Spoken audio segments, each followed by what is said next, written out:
I hate to break the news, but nobody heard ya.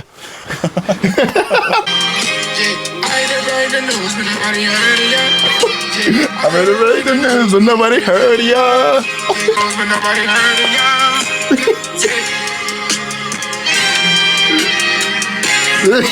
Layup Lounge members, You're episode 22. Welcome back to the lounge. I'm Wayne. I'm here with my guy Roman. How's it going? man. We got a lot of things to talk about. got a lot of killed. No, you've been getting toasted. You've been getting I'm getting toasted. killed in the IG comments lately. The but I'm Layup with Lounge it. has been. We're catching heat from all angles right now. Newest reel on Instagram. If you haven't seen it, go check it out. Leave a comment. Let us know your opinion. But spirits are high here in the Layup Lounge. We're feeling for good, sure. Oh, man. We're pressing absolutely. forward. Absolutely. More hoop content coming for you. End of the regular season's almost here. We're almost to the playoffs. We're excited to get there. And yeah, like normal, we have some fresh NBA topics coming to you. Leave a comment. Keep showing love. Do your due diligence. Let's go, members. So to start, Giannis Antetokounmpo, one of the best power forwards in the league, recently just went down with a calf injury in their their win against the Celtics. So I just wanted to let you know, get a temperature check on how you feel about Giannis. Injury catches the injury bug once again right before the playoffs. Do you feel like this is just another injury that he's going to have to deal with going forward, or is it just something he's going to be able to get through quickly? How do you feel about the Bucks situation right now? It's not looking good, to be honest. I mean, just because calf is not something you play with. We've seen Kevin Durant in 2019 finals, right? He was having calf issues, went in there towards Achilles like 5 to 10 minutes into the game. So that is not something that you play with. You got to rest it as much as you can. Obviously, the playoffs start in about a week and a half. So these lingering injuries are happening right now late in the season, and it's not a good look going forward, especially because they've been terrible these last couple weeks. They dropped games against the Wizards. They dropped games against Detroit. They're dropping these games against non-playoff teams that got nothing to play for. And quite frankly, teams that will benefit from losing at this point just for draft position. Mm-hmm. And so it's not good look that the Bucks, the number 2 seed in the East, are losing to these teams. This shouldn't be happening. So I just think that an injury like this late in the season, definitely not good. And it could lead to a potential upset again if this is an issue. Other than his injuries, we have to expect Damian Lillard to step up and score, be that true number one, and that Damian Lillard we know from Portland. I understand there's been an adjustment. There's an adjustment period. Even without Giannis, though, I still feel like the Bucks should still be a threat because of Damian. So regardless of what the playoff picture looks like with Giannis on their team, Damian Lillard has to be the one to really step up and win this team a couple series, I think, if they want to be a championship contender. What is the minimum of them having a successful season? Is it the finals? Do they have to make the finals in order for it to be successful? We've been talking about it for a minute. I think it's championship or bust. Okay. Eastern Conference moves. Those reports that Donovan Mitchell probably not going to extend with the Cavs. Does that mean the Cavs need to move on from him after this season? I think they have to consider it. I mean, instead of losing him for nothing, you have to see what the trade market's looking like, see if you can bring in some pieces, see if you can get just some draft capital for the next couple seasons. But I also saw something on Twitter where it's like they trade Donovan Mitchell to LA. For who? LeBron send him back to Cleveland. Oh, damn. Come on, let's blockbuster it. Get LeBron back to Cleveland. The Lakers would never do that. The Lakers get Donovan Mitchell. The Lakers would never do that. And draft capital. Lakers would trade AD before that. Hey, I don't know. It could be on the table, though. Send LeBron back to Cleveland. Cleveland gets Bronny. He don't even want to go back. Yes, he do. He don't want to go back to the Cavs. Yes, for the farewell tour, he has to be a Cavalier. He would want to play with Donovan Mitchell, though. He wouldn't want to. he wouldn't want to get traded for him because I'm not playing with Darius Garland. He wants to play with DG, Mobley, and Jared Allen. That's his new big four. Mobley might be the most disappointing player in the league right now in terms of their potential. Facts. Yeah, they were talking about him like he was about to be Anthony Davis 2.0. Tim Duncan, Anthony Davis. Right, and he's still Evan Mobley. So I don't know what's going on in Cleveland. They're a good team on paper. They've been blowing games, though. They've been up, blowing games. They've also had a couple comebacks. So they're a really unpredictable team. I think that this is the last time we're gonna see. This summer's finna be active. No, it's gonna be very active. We're gonna have a lot to talk about during the summer. I can't wait. I'm already excited for free agency. It's gonna be movement. And there's a lot of movement in the West right now because the top 3 seeds are kind of playing musical chairs on who's gonna be the number 1 seed. The Timberwolves are getting Cat back. So now they are locked and loaded, ready to go for whoever they face. Let me look and see who they'd probably face. Right now they're the number 2 seed. They have the potential to be number 1, but let's just say they're number 2. If everything is set in stone just right now, they'd be playing the Phoenix Suns. Is that a good matchup for the Minnesota Timberwolves? That's a great matchup for the Minnesota Timberwolves. I think anybody that sees the Phoenix Suns is seeing a Euro step to the next round. You really? Bro, the Phoenix Suns are the most fraudulent squad in the West right now. Really? I'm completely sold out on Over that. the Clippers? Yes, 100% over the Clippers. Clippers actually have some hope. Shout out to the boys. Clippers are fugazi, bro. Not as fugazi as the Suns. The Suns are literally a straw man. Like, that's the best way you could put it. It's 3 dudes and then a bunch of role players. And half the time, those 3 dudes don't even show up. Like, At the same time, at the same time, one of them's going to be off. 2 of them going to be off. Booker's always trying to get technical fouls. KD's getting texts. Like, I don't know, man. Bradley Beal don't look like he want to be there. He don't want to be there. And then they got Bobo in the corner. Like, what are we doing? I really The don't. corner's not bad. I'm very cool off of the Suns though. Man, give IT some minutes, man. Give IT some minutes. I agree with you. Give him some burn, bro. He can do. They don't match up well with Minnesota though. I feel like Minnesota. I think they're geared up this year. I feel like this is finally the year they make it to the Western Conference Finals. They maybe make it to the finals this year. I think they have enough juice to do so. But I mean, you see Phoenix, I think that's an automatic next round bid. See, I don't think it's that easy of a cakewalk. You look back at Minnesota's history; they've had history of, in my opinion, having the advantage, having chances to win playoff series and blowing it. The most memorable one I can think of right now is the Memphis series. I really think they should have won that series, even though they were the lower seed. They definitely should have won. I don't know what Cat was doing at the end of the game. Again, he was doing all that shit. Yeah, like what? He played like ass. So he was one of the most, he was one of the most inconsistent players in the playoffs. What are we doing? So you got to take that in consideration. Obviously, Anthony Edwards has to take another step. So we look for him to be that guy coming playoffs. Jaden McDaniels is now in your squad. He's not punching walls anymore. That's always a good thing. Nickeil Alexander-Walker is a nice guy off the bench. Nas Reed. Nas Reed. That's the sixth man of the year right there, Nas Reed.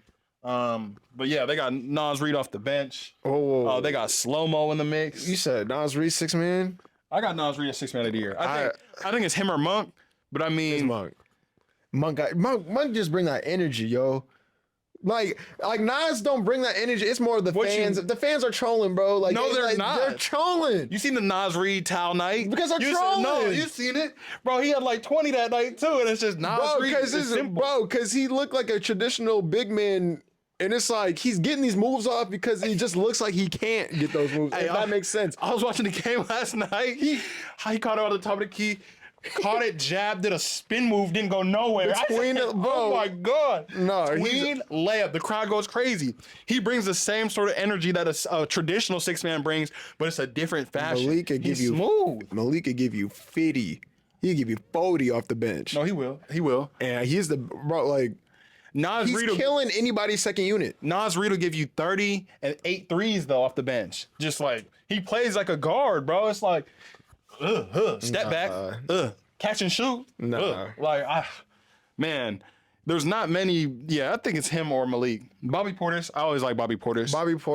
No, because you play. You have. I like Bobby all Portis. the energy dudes. Bro. Who do you got for rookie of the year, man? Because I mean, I see a lot of. I feel like I know who you're gonna say. Oh, it's unanimous this year. I mean, there's no question. It's the alien. Why is it not? Why is it not? Frenchman. Why is it unanimous? It's unanimous because it's the Frenchman. It's the alien. It's Victor Wembanyama. I mean, he's leading the league in blocks. He's leading the league in blocks per game. He's shown on the offensive end of the court that he's something special. He's a unicorn, averaging like what 20 points per game, just under 20 points per game. What seed are they? Oh, we're not talking about that. But I feel like no, they're not. He's a rookie, bro. He's 19 years old. But Chet is. That's besides the But point. Chet, though. no way. But That's Chet's a rookie. And he went into a situation where he had the MVP on his team or one of the MVP caliber. You wasn't saying that in the beginning of the season though. But that's You what was very much doubtful of that. Okay, but that's you how very much called me crazy. No, when I was did. Like, I'll stand on that. But that's how reality shook out now. And so I can't give Chet credit for being the catalyst when they got the MVP on the squad. I'm gonna give the nod to the rookie. Why do you think who's he- doing things that nobody's ever done? Why do you think before. he's putting up MVP numbers though? Because he got He was first team all competent big NBA with last him. year. Okay, and they missed the playoffs though, they missed the playoffs. They failed in the play-in. And what did we? We didn't even have this podcast yet, but just watching, what were you saying? I'm sure They need a big man. They need a big. That's need a all they big man. did. All they did was a big. And look, they got their big, and they're rolling. They jumped from not making the playoffs to potential first seed, dog. Just off the center. They didn't even change their squad. So they what didn't about- pick up nobody significant between when they missed the playoffs last year and now. Gordon Hayward's washed. So you've seen the head-to-head matchups, right? So what happens when Vic meets Chet? So what's been happening every time they see each other? I think that cancels out. They give each other buckets. Okay, but Wemby's killing him. Wemby killed him Chet's more last. killing him too. Wemby killed him last. Chet's game. killing him Last time too. they met, no. Chet is killing him Last too. time they met, Wemby was in between his ears. Wemby was on Chet's head. He was stepping back. He was looking at the bench. He was getting fired up. And then Chet came down and tried to ice the game. Wemby blocked the shot, stared at the bench again. I was like, bro, it's lit. It's Wemby. And that's what he really locked in Rookie of the Year for me. Just talking about awards in general. Who's your most improved player? Most improved. I think this one might be the hardest award to give out, just because I feel like a lot of people improved this year. My most improved player this year, I'm going to give the nod to Tyrese Maxey. Okay. I feel like Tyrese Maxey was somebody we still consider to be like one of those young players last year. Like, we don't know whether he's going to swing and become a star or he'll swing the opposite way and be more like a role dude. And they lost James Harden, the Sixers did. And so they needed like a true number two now, like who's going to be the bead to Embiid. And there was no question this year. Maxey stepped up, multiple 50-point performances. He's established himself as the number two over there. They definitely need another piece. They need like another scorer. They need like another guy out there, definitely. Paul George. Hey, we'll see this summertime. But I feel like he's established himself as a part of the core. He's a part of whatever. As soon as they get that next player, he's in the big three. Like, there's no question about it. So he's an untouchable on that team. Why is Jalen Brunson not being brought up in most improved player conversations? Did he already win it? I'm confused. What did he improve from, though? He went from coming off the bench and I guess this is his second year. his second year, But yeah. he's an all-star starter. He came. I mean, hey. I don't know. Maybe not him. Okay. Maybe No, I not like him. that, I almost forgot this was his second. That's his second year, yeah. It's his second year, but He went from Dallas to doing this. I'm tripping. And okay, so yeah, I like your Tyrese Maxey pick. I would have said Tyrese Halliburton if he didn't fall off so hard coming off the All-Star break, unfortunately. And I don't like that Pascal Siakam move anymore. I don't think he deserves whatever money is being thrown at him. I can do those same spin moves that he can. Beyblade, but nah, I don't like that team anymore. I like them. They're like, maybe, they can get a great team going on in Indiana, but I don't think it starts with Pascal. I do still think it starts with Tyrese Halliburton. I mean, he's kind of been on and off now at this point, ever since he took a dramatic turn down. But Pascal Siakam, what? What? Recording? Yeah. It is? Yeah. Okay, I'm tripping then. I was like, yeah. Yeah, the red light's on. Okay. Yeah. Yeah, and it's the red over the sides. I'm tripping. I thought it usually says like the timestamp up there. I was like, Nah, I'm pretty sure it does it. I don't know if it does the timestamp. I'm pretty sure. tripping for a second. Is that? I'm pretty sure it's going. Okay, cool. But yeah, it's Tyrese Maxey for sure. I like Tyrese Maxey. And I know I mistakenly brought up Brunson, but speaking of Brunson, who is the better New York Knick? The 2 years of Brunson or the more than 2 years Carmelo Anthony? Because I've seen that on Twitter. I'm sure you've seen it too. No, yeah, it drove up some conversation. I'm going to Carmelo Anthony. I feel like Carmelo's legacy as a New York Knick carries a lot of weight.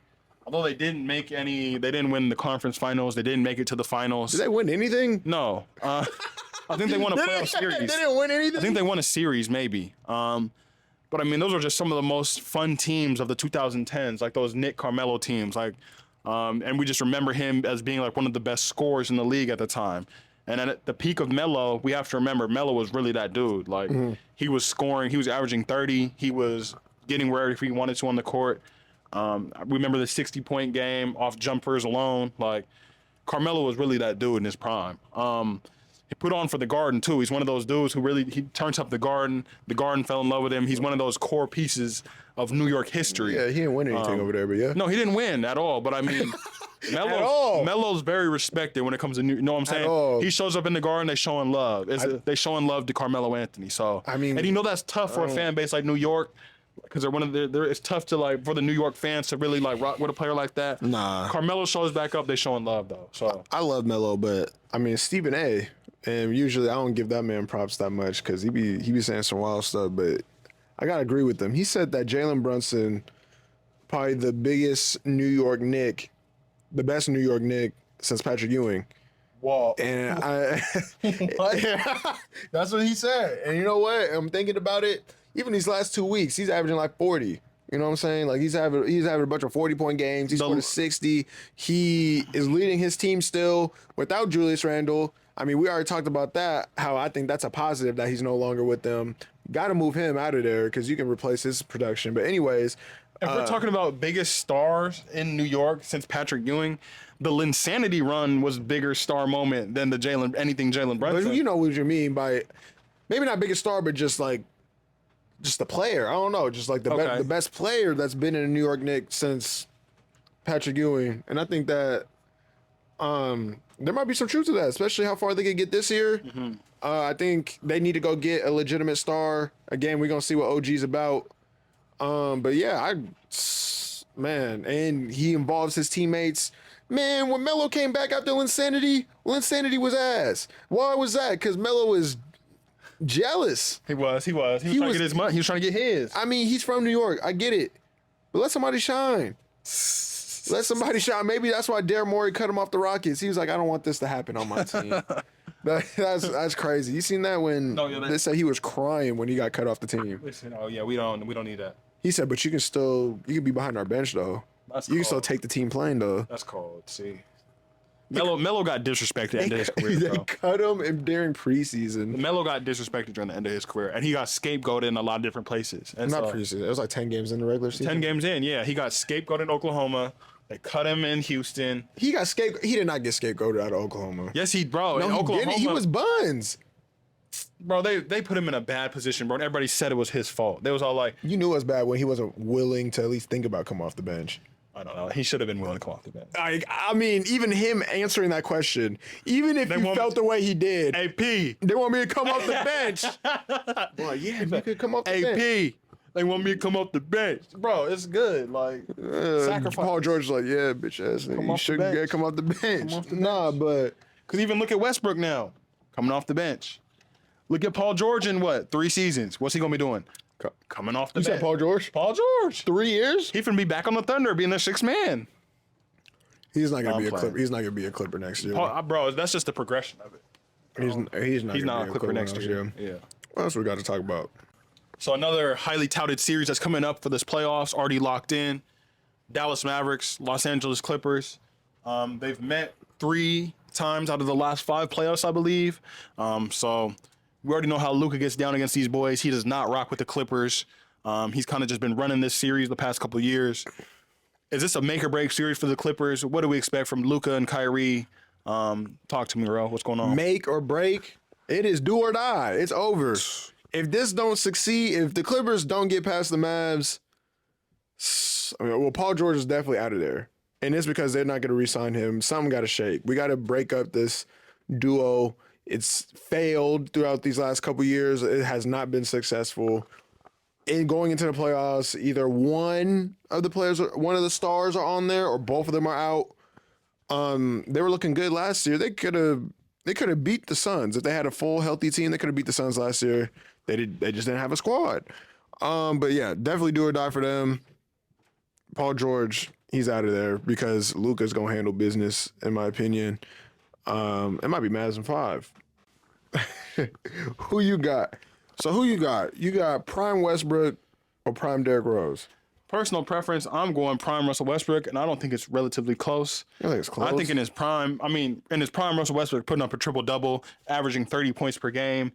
You could actually pick whichever Russell Westbrook you want. Do you want the one that's getting more rebounds? Do you want the one that's getting more assists? Or the one that's throwing bricks? No, the one that's scoring 30. The one that's throwing bricks. No, he's not throwing bricks like that. We know where Westbrook is really He's on. throwing bricks. Westbrook was one of the, like, athleticism, just being a dog, defense, competitive nature.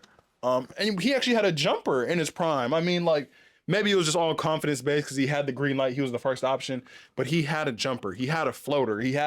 There was no real weaknesses to his game, I feel like. So I'm going Russell Westbrook. And yeah, I think I'm standing on business. Before I talk about why Derrick Rose is a better player in his prime than Russell Westbrook, I want to say this is with no disrespect. I'm saying this with no disrespect. I'm gonna talk about this with no disrespect because people like to say you disrespectful, you hating, casual. But I'm gonna just say this: Russell Westbrook. As soon as KD left, I said Russell Westbrook's gonna average a triple double. Why? He's the most try hard nigga in the NBA, bro. Like He's staying here. all right, Derrick Rose. Okay, so Derrick Rose. I'm taking Derrick Rose because Russell Westbrook. First of all, Russell Westbrook's the most try hard NBA player that I've probably ever seen. As soon as Kevin Durant left, I was like, Russell Westbrook's gonna average a triple double. Why? Because I know he was like, that was the most selfish season I probably ever seen in my life. Think about it. You got Steven Adams down on the block. You got Cantor down there on the block. You got people down there on the block. And you're just stealing the rebounds. He go miss. You can't say Steven Adams and Cantor and say you got people on the block. He was stealing his rebounds. I swear to God, the game plan for each game was to get Russell Westbrook a triple-double. You can just see it. It's blatant. It was so obvious when we was watching. It was ridiculous. Like, no. But he was trying to get rebounds over Steven Adams. No, he was. Like, Steven Adams is about to grab it. Russell Westbrook's like, give me that shit. Because he wanted more. No, man. Yes. You should, bro, let your bigs get let your bigs get some stats. Okay, so even in games where they did let him get a couple rebounds or kind of, because after a while, You said in games like it was only like 10. But I'm 5, saying 10. every game they was doing it. No, once they realized, okay, he's close, they started doing it. But early on, it was just off the muscle. No, bro, he was trying. His 20-20-20 game after Nipsey passed, you don't get 20 boards by just passively doing that. He was going to get them boards. No disrespect to Nipsey, RP to the man. But they was for sure letting him try to do that after that. They knew what time it was. They said, go get it. You think he didn't plan that out before the game? No. Because he got 21 assists. He would have just had 20 if you really. No, nah, we're not doing that. He had 20, 21, and 20. I'm talking specifically the rebounding part of it was ridiculous. He was stealing rebounds. What a shame. And then Derrick Rose, youngest MVP ever, going toe to toe with no other than Mr. LeBron James. No one else was even close in the Eastern Conference That's Finals. his peak, though. That's his peak. We're talking about primes, right? That's what I'm saying. So Derrick Rose's MVP season is better than Russell Westbrook's? No, absolutely not. Youngest. Although he is the ever. youngest MVP ever for the Chicago Bulls, where he's from. What are we doing? That's what. And he didn't even have to try. He didn't have to try as hard. Yeah, okay. That was off the. What do we say? That was off the natural. That was the off the organic natural. way. It was off the natural. You can tell Westbrook was like, because he had to. Bro, he said, "Get the hell out the way. Let me get these rebounds." No, he didn't. Katie left him out to dry. And his boy left him out to dry. He said, "You know what? I'm finna turn up for this city. I'm finna turn up for Oklahoma. We don't need cupcake, KD. Come back to town. I'm barking in your ear." Pause. Bro, they had like Jeremy Grant. I'm pretty sure Jeremy Grant was on that team at that point. Let's not even and his Cantor. And his Cantor. Dudes nods that don't deserve no nod. Westbrook is out there by himself. He was out there by himself. No, he was out there by himself. Victor Oladipo wasn't a player? No. No. He was out there by himself. He didn't have another all-star. He didn't have another all-NBA player. He had nobody. He was out there by himself. It was Russ versus the world. It was Russ versus the world. Russ versus the world. Derrick Rose had Luol Deng, Boozer, Joakim Noah. Boozer? We're calling Boozer a player? Boozer was a Boozer was a player. I promise. Joakim isn't scoring like that. Okay, but defense. Okay, let's not even do that. We can't even talk about their effectiveness on the court because Joakim Noah was one of the best centers in the league at the time, actually. So although he couldn't get a bucket, he was still probably top 7. You overhyping these energizing bunnies, bro. I don't know, man. Bro, no, bro. Derrick Rose was playing with real players that complemented him. OKC wasn't playing with real players. No, bro. Westbrook was out there with Anthony Morrow getting bucks. So was he in his prime still when he was with Paul George and Carmelo Anthony? He wasn't in his prime at that point. No, he was. Dame shot him out of his prime. No, he was. But I'm saying. Okay, then he had Dennis Schroeder on his team. But he had like, bro. So you telling me his peak was MVP and that was it? Yes. He wasn't good after that because he's still averaging 2 more triple-double seasons after that. Okay, he only won the MVP because he averaged a triple-double. And he peaked that high though. His numbers never got better than that because he was out there by himself. That's what I'm saying. He was out there by himself. That's why he was able to. His numbers were so high because he didn't have Paul George taking. He's just selfish as hell. He didn't have Carmelo. He's just selfish as hell. No, he was getting buckets. He was getting rebounds. He was diming. How are you selfish if you got 15 assists? One pass. Bro. He was diming. Bro, he's the most try-hard basketball player I've seen in my life. And so you're discrediting him for trying hard? Absolutely. That's crazy. That's crazy.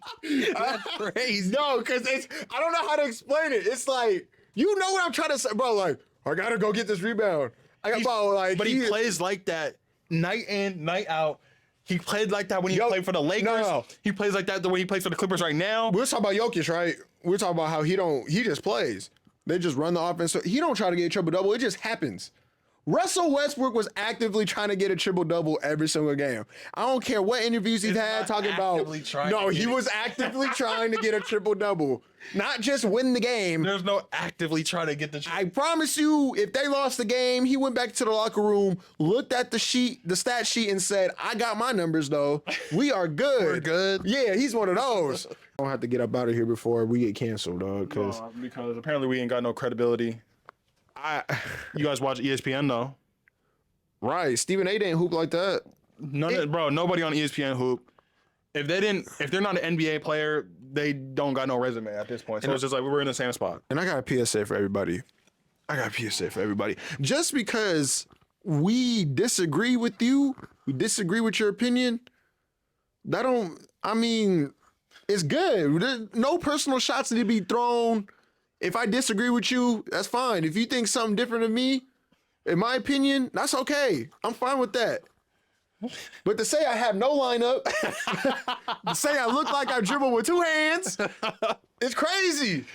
To say you're gonna slap me if you see me is ridiculous. The threats is crazy. It's bogus. It's get out of line. It must be stopped. Come on, man. Hey, but one thing, if you are gonna comment like that, though, best believe I'm gonna be in the comments. I'm gonna be in there. And how about this? We'll institute a challenge. If you hating in the comments, bring your +1 and meet us at the LA Fitness and you gotta play us. Come on. We'll see it. We can hoop at the. We can do it that way then. Renton, Burien, Ballard. Matter of fact, we'll fly to you. Comment where you located. You want to hoop? We there. We there. Come on, man. That's all I gotta say. You talking? If you gonna talk crazy like that in the comments, bring your hoop game. And with that being said, we out of here. Make sure you like and subscribe. Please do your due diligence. Do your due diligence. No, we're improving. You see the growth. Pause. Bro, you see what's going on over here. I mean, I will say any comment it's love, honestly. We appreciate all the engagement. I'm going to say this one more time. Anything I say on the pod, anything I say in these videos, I stand on it. I'm not capping. People think we're just trying to go viral. No. Is it the entertainment business? Absolutely. Come on. If we agree with each other, there's no show. If we agree with each other all the time, there's no show. So I'm just telling you right now, there's going to be times where it might sound crazy, but at the same time, we're standing on it. I truly believe everything I say. I know Wayne truly believes everything he say, and we're just going to keep it rolling like that. We're keeping it rolling. We're stirring the pot. Think about it from a different perspective. Stop being a sheep. Just because somebody else says it, you don't got to agree with them. Right. Think about it from your own perspective. Why do you think it's that way? And we speaking for the ones who think like the same way we do. Because I know there's some other people that's like, I don't want to say what I'm thinking because I know it sounds crazy, but we the ones. We represent for y'all. Type shit. We represent for y'all. But yeah, that's it. We got Sacramento Kings, Isaiah Thomas amount of episodes. 22. That's good. 22. 22. Bronny James still number 1 pick. We out of here. Sacramento Isaiah. 22. Sacramento IT. We out. Zach Edey. Oh God. First round.